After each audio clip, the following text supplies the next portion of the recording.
As you may have noticed, the lessons from March have been in the form of prescriptions. And the prescription this morning is for helping. And helping is the only reason that we have a unity church. We help ourselves and we help others to understand who they truly are, what they truly mean to each other and to themselves, and more importantly, I guess, what we mean to God. And so, as we get this understanding, we know that each one of us has a responsibility, but that responsibility is within the capability of each one of us to manage it, to explain it, to live it. And it is, as far as I can tell, and I hope it is for you as it has been for me, the initial step to health and life in all of its aspects. In other words, I'm going to tell you that if you believe you have the power to bring healing to yourself, prosperity to yourself, then you will have it, because you have the prescription for it right here. You know, every one of us desires to remain whole in our body, in our minds, and our emotions. And, you know, we gave you last week a prescription for hardiness, and that let us be apart from susceptibility to disease, ill health, and the ill temper of other people at times.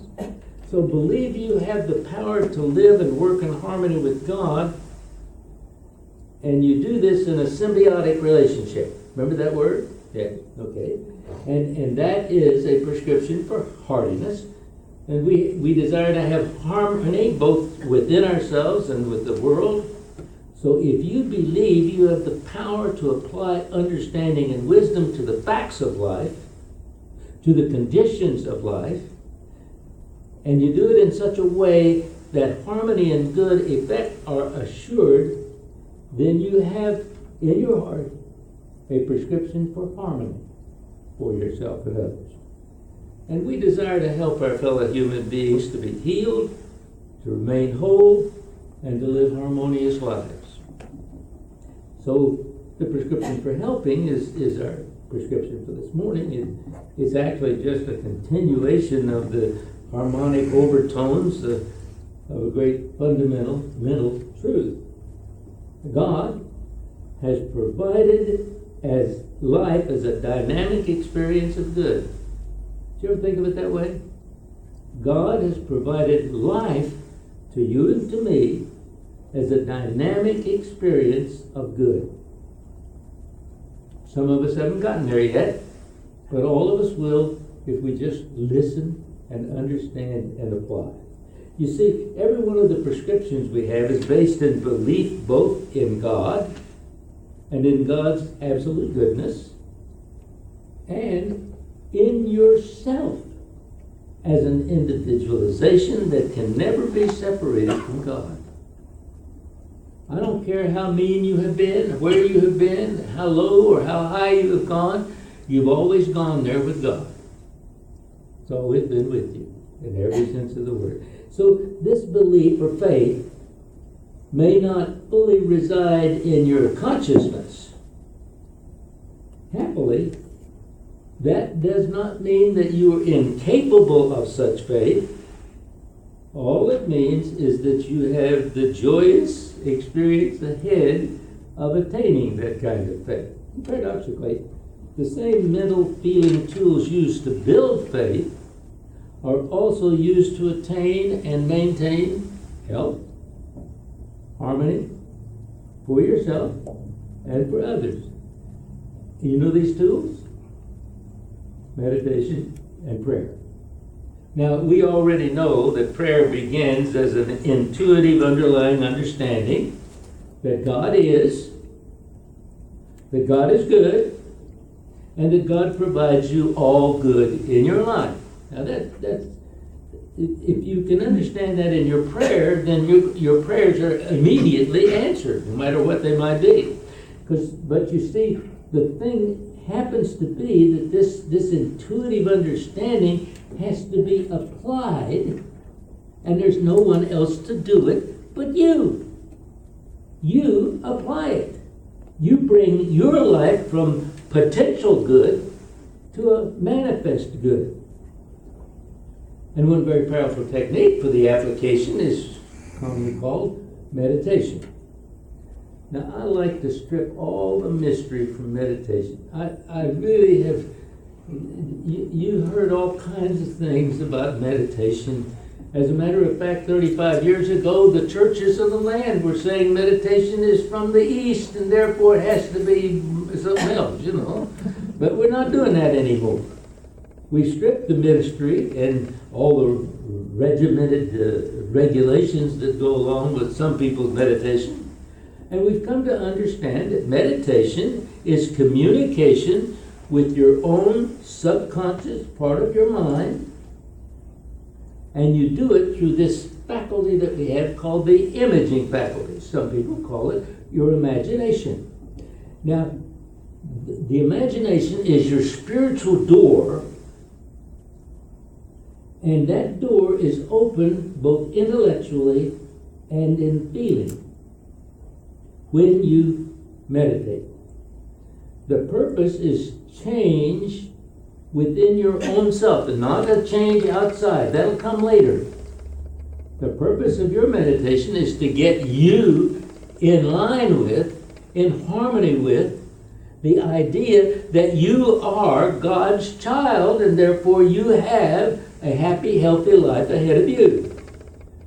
And the more you change the subconscious, the more good you find. The more good you find, the more you change your subconscious, and pretty soon you get to the whole thing. Yeah. Now, it's a wonderful circle. I love this spiraling upward. And the nice thing about it is there's never any end to it. You can keep on spiraling up. I don't care how long you live. You can learn something new every day of good for yourself and good for other people. So the only experience that you can have is through the response that is generated by your subconscious, not your conscious mind. It's the one down there that says, this is the way we do things, and this is the way we're going to do this. That's the subconscious part of your mind. And this response is the result of either pre-established programming, stuff you might have gotten when you were a kid, or from a new image that you yourself deliberately implant upon your imagination so that you can get the mind and feeling system in agreement. Now, amazingly enough, your imagination can and does reprogram your subconscious with whatever thought or idea is deeply felt. And I mean that whatever. It can be helpful, it can be destructive, it can be anything. It makes no difference.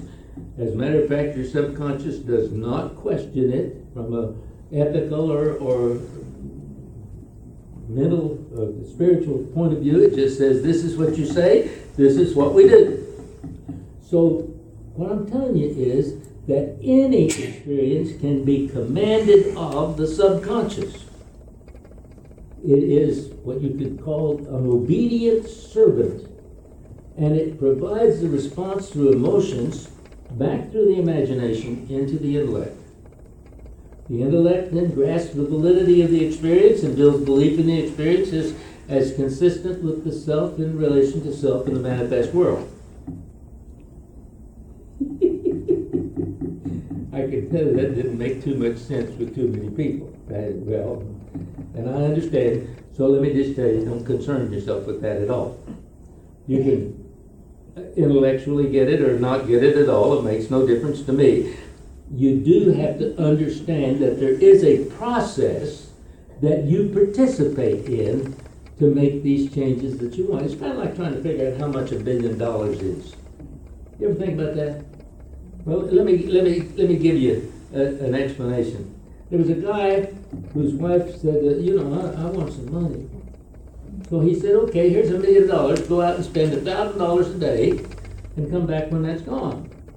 Well, she went out. 3 years later, she came back. She says, the money's gone. I want some more. So he says, okay, here's $1 billion. Go out and spend that, $1,000 a day. And don't come back until you get it all spent. Well, of course, she was gone for 3,000 years. Now, I'm not going to make any attempt to metaphysically interpret the attitudes of either party, except to say that it seems to have agreed with both of them. Maybe a little more up-to-date and believable, I should have told you about the man in the arcade who was about to deposit a coin in the soda pop machine. The boy grabbed his hand and said, no, sir, mister. I wouldn't use that machine if I were you. It's out of order. No matter how fast you push that button, the can always falls before you can explode it. It takes a while, but you'll get it, I guess. I'll tell you, whether you would fully understand the process of all of this or not, our subconscious programming is really not what I want you to understand the most. It's important, but what you need to know is that you can influence yourself in a permanent kind of way by allowing yourself to go into the kind of meditation that allows you to see yourself, literally see yourself, as a happy, healthy, prosperous person. Now, meditation consists of a process through which you relax, visualize, release, and give thanks. And if you don't remember that, go back to last week's. I think we have copies of it somewhere. One fundamental truth we may meditate on, so as to make it both our belief and our experience, is this. Take this for an affirmation. God has provided me life as a dynamic experience of good. God has provided me life as a dynamic experience of good. Some of you won't believe that at the first thing. You'll look back and you'll say all the bad things that have happened to you and all the worries and the complaints and stuff. But let me tell you what, if you'll take that idea and let that be the last thing you hear when you're going to sleep at night and the first thing that you wake up with in the morning, pretty soon it'll start to make sense to you, and you'll know that it is true, that God did provide to you and to me life as a dynamic experience of good. Now, after you relax, and there are a whole bunch of good ways to do that. You can go in the bookstore in there and find several books that'll tell you how to relax. But as you relax, visualize with both intellectual and feeling the harmonies of that truth. Now, we've already talked about those. All good is available to me. I know what I want. As you come up the scale, you imprint a picture of yourself as you joyfully feel, and then you know what I want meets the approval of God. What I want meets the approval of God. Corollary to that is what I want is attainable. What I want provides a worthy objective, the reaching for which creates the experience of happiness for me every step of my way into that attainment. What that means is happiness is not something that you're going to strive for down the road down there and you're going to undergo all kinds of nasty things in the process. What it says is that it is the trip itself that is the happiness. Every moment of every day is when you should be happy. And at the top of the scale is the most wonderful consciousness imprint of all. Getting what I want is a perfect way to share with others in the divine harmony of life. What I want is a perfect way to share with others in the divine harmony of life. Well, that naturally leads us back to the strengthened, vitalized belief in the beginning fundamental. God provides life as a dynamic experience of good. So these are the steps that it's a process. And you can have this process, and when you meditate and when you pray about it, you need to, first of all, be non-specific. When you meditate, first of all, you start out being non-specific, and after you've felt that is true, that you know that that's right for you, and that it's harmonized with your subconscious, then you can be as specific as you want to be. For example, when you meditate with a desire to be helpful, you put your emphasis on the idea, getting what I want is a perfect way to share with others in divine harmony of life. You'll know that. You'll know that that's true. And it's here that you're going to test whatever you desire to be sure that it is worthy of you. And it's creating, and that it's additive to your life and the lives of others. That is simply that it is in harmony with the will of God. Now it's here we contemplate the truth that God gives us power to create and manifest, but for it to inflow with the will of God, it is never going to tend to deprive anybody else of their good, nor is it going to interfere with their exercise of free will. In other words, you're not the captain of any ship with a bunch of people. You are the ship and crew yourself. You can control yourself, but nobody else. That's hard. I mean, some of us love control. Power. But that's not the way it is. You can't have that. You cannot have it at all. You see, God gives us the power, but we don't have to interfere with somebody's goodwill or will. You don't have to control anything or deprive anybody of what they have in order for you to gain what you want in your life. And that's simply because God's provided us with this better way that we talk about all the time. God has made all good available to everybody. So you don't have to be dependent on anybody else. You don't have to depend upon their will. You don't have to depend on their property. You don't have to depend on their health or harmonious response. Because you have within you this power to create all of that which you have need of, and of which you will be a good steward. There's the rub, isn't it? Some people get a bunch and don't know how to be a good steward of it. It makes them unhappy. So you don't want to strive for more than you can be the good steward of, because it is in that, the useful use of what you have, that makes your life happy, healthy, and prosperous. And God approves of that which you want, makes it available to you. It makes it the attainment of a joy-filled step everywhere along the way. So whatever you receive from God, whatever it is, well, just receive it as a part of the endless supply that's there for you. I mean, if you ask for a little, you're going to get a little. If you ask a little more, you're going to get a little more. You see, but as you do that, you have to do it with the attitude that you're going to share without limit what you have with others who don't know what you know about supply. So, the thing you want to do is to see yourself sharing all of your substance and power with others. That doesn't mean give it all away. Just means share it with them. And see that it has the effect of strengthening you, of providing you more fully with everything that you yourself desire.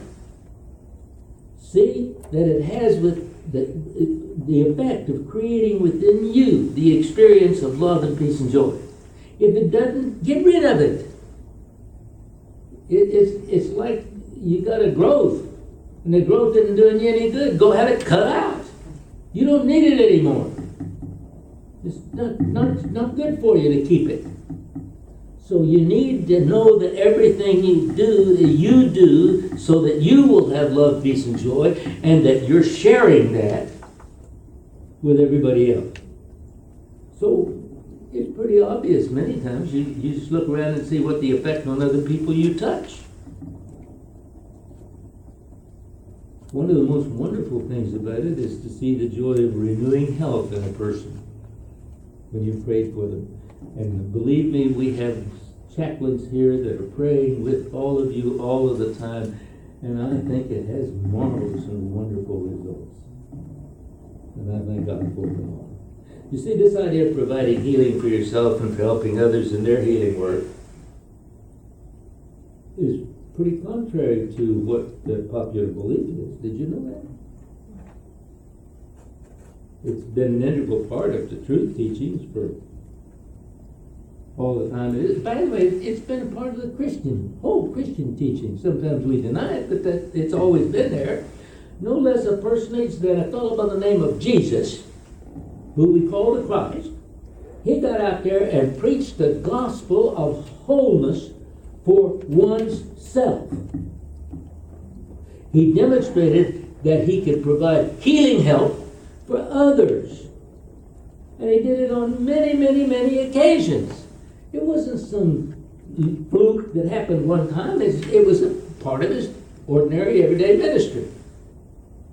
And in our Bible, the book attributed to James in the New Testament expresses the total conviction that one person's prayer has healing effect for somebody else. Let me read you this little short thing. It's the 5th chapter of James, started with the 13th verse. Is anyone among you suffering? Let him pray. Is anyone cheerful? Let him sing praise. Is any among you sick? Let him call for the elders of the church and let them pray over him, anointing him with the oil in the name of the Lord. And the prayer of faith will save the sick man, and the Lord will raise him up. And if he has committed sins, he'll be forgiven. Therefore, confess your sins to one another and pray for one another that you may be healed. The prayer of a righteous man has great power in its effects. Clear your mind of all the junk. Set it aside. Pray with a clear conscience for that person or persons, and you are doing a great, wonderful job. Now, I know that there are some sects and denominations of Christianity that such marvelous acts of healing, which were performed by Jesus and the disciples, that it just sort of died away. It was a phenomenon that stopped with them, and nobody else can do such a thing. Now, you know that that's the general credo of many of the sects of the Christian church. Or at least the power is restricted to those who really know how to pray. Oh, yeah. Yes, your preacher really knows how to pray, but you don't. Isn't that a bunch of bunk? That's so silly that I don't know. And it's silly from the point of view of history. By good heavens, there have been great non-medical healers, praying healers. In the mid-1800s, there was a great awakening of the self-healing truth. A guy by the name of Phineas Quimby, who was totally a non-ecclesiast, spent years providing mental healing for literally thousands of people. Mary Baker Eddy, who founded the Science of Mind Church, was one of his students. And her work continues on today. And based on the use of the mind to heal oneself and to heal others. As we pointed out this month, the evidence is slipping into the very world that previously repudiated the power of the mind to heal. Oh, I'll tell you what. How many of you have heard of Carl Symington, a great anesthesiologist who decided that people ought to be able to heal themselves, and he gets people to walk on the fire without burning themselves, and he plays. He goes through this. His prayers heal people.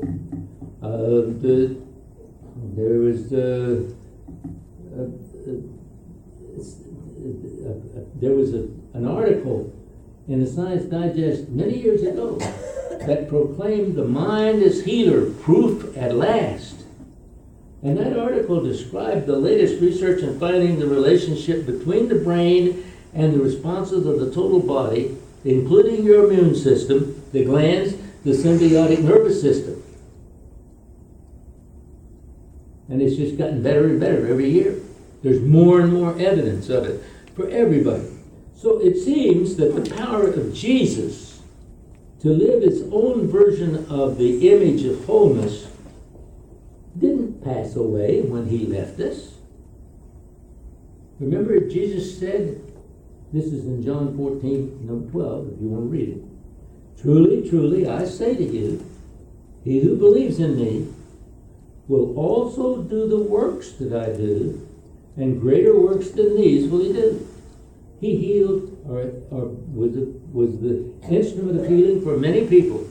And he's just simply saying, you and I can be the same instruments for the healing of people ourselves.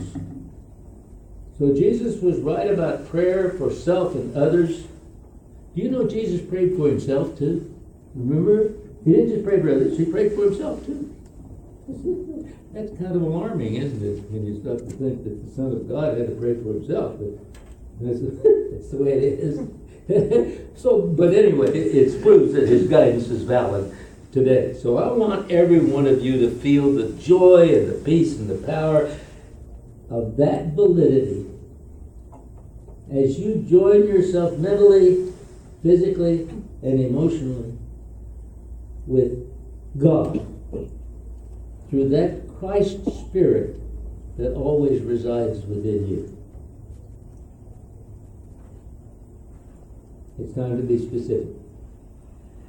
Direct your image of wholeness and healing to any person or persons right now that is a concern to you for any reason. There's some in this audience.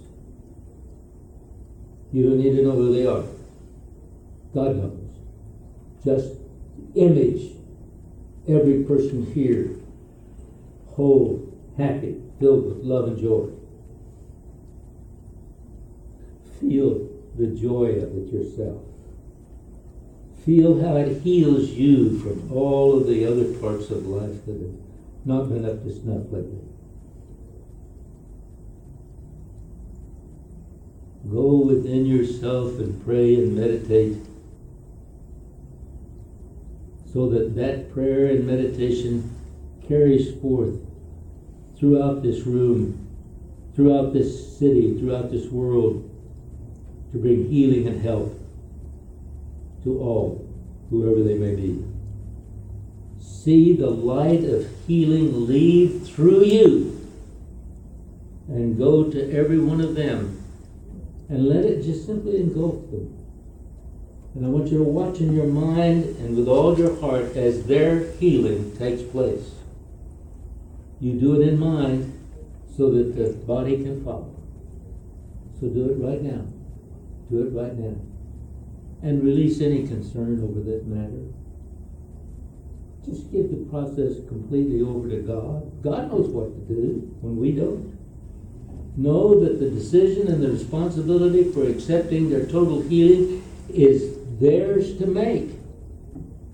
We've done what we can do. Now they must accept it. It's not ours to do. Now, the reason for that is we neither want to deprive them of what is theirs, nor do we want to interfere in their free will. Just the same, your prayer has great power in its effects.